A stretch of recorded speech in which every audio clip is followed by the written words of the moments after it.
Anyone who knows me knows that I'm an unapologetic shoe addict.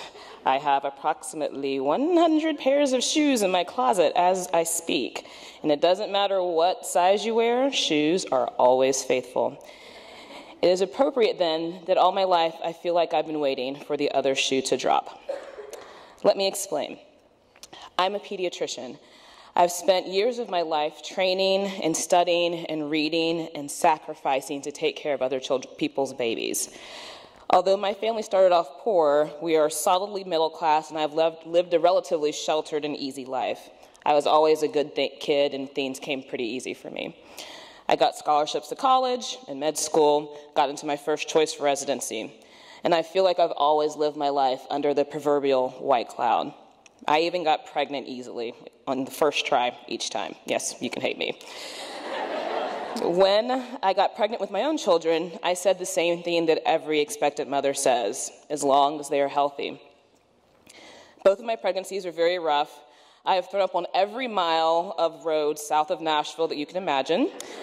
Concord Road, all the pikes, thrown up on all of those. Every single day until I delivered. All the Zofran and ginger and acupressure in the world could do nothing. My now 7-year-old daughter was born very healthy. My son was born in February 2012. When he was 2 weeks old, I received a phone call from the state health department. They called me about my son. My precious baby boy had sickle cell anemia. The first time they called, I actually hung up on them thinking they meant sickle cell trait. I'm a carrier, and unknown to us, my husband is a carrier.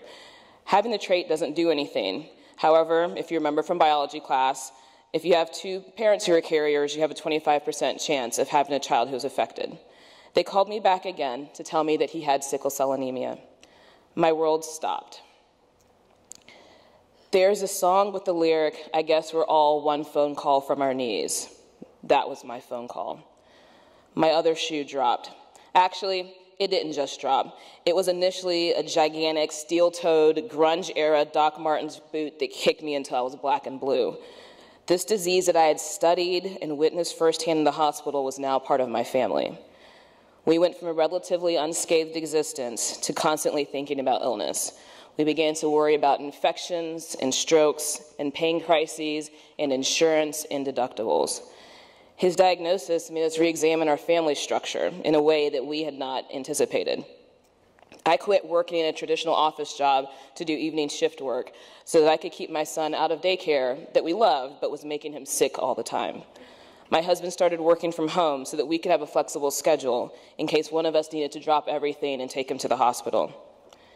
In this, I have learned to hold loosely to my children. I am the type of person who tends to want to hold something and love it and squeeze it and call it George, but my son's diagnosis showed me how much wider the common grace of motherhood is. Not a single second that they are with me is promised. As a doctor, I know how fleeting time is with your child. Even with a child born completely healthy, things can change in a heartbeat. And as depressing as that sounds, in a way, my son's illness freed me. I no longer felt the pressure to prove anything to anyone as a mom. I learned that I could still fulfill my professional goals while being present for my family. The other shoe slowly turned from something that was crushing me into something a little bit softer, but maybe not quite so fashionable, like an Ugg boot. One of my favorite movie scenes is from Harry Potter, where Luna and Harry are able to see mythical creatures that are only visible if you've witnessed death. I once spoke with a friend who had lost her husband, and we spoke about what it's like to grieve when other people seem oblivious to the constant weight of your grief. My grief is a constant companion. I grieve the easy life that I had imagined for myself. I grieve the carefree life I had imagined for my son. I watch my children grow, and I grieve that someday I'll be parted from them, maybe in a violent taking or soft, gentle exit. In what order that might happen, I do not know. Why does a healthy child seem to be valued more than one who has a chronic condition? There is worthiness and so much value in letting go of perfection. Let me repeat that. There is worthiness and so much value in letting go of perfection. To parent a child who has a life-threatening illness is to live with your eyes wide open to your own powerlessness. As a mom, I should be able to kiss a boo-boo away. As a doctor, I've trained how to fix it. But now I walk with the twin mystical creatures of grief and death every day. But my deep sorrow is mingled with an even deeper joy. I remember during my baby shower when I was pregnant with him, we didn't tell people what his name was going to be, but his name means joy has arrived. And unknown to my friends, they kept praying the words joy over me while I was pregnant, and they were surrounding me. My joy is deep. I'm learning to hold my children loosely because they are only passing through.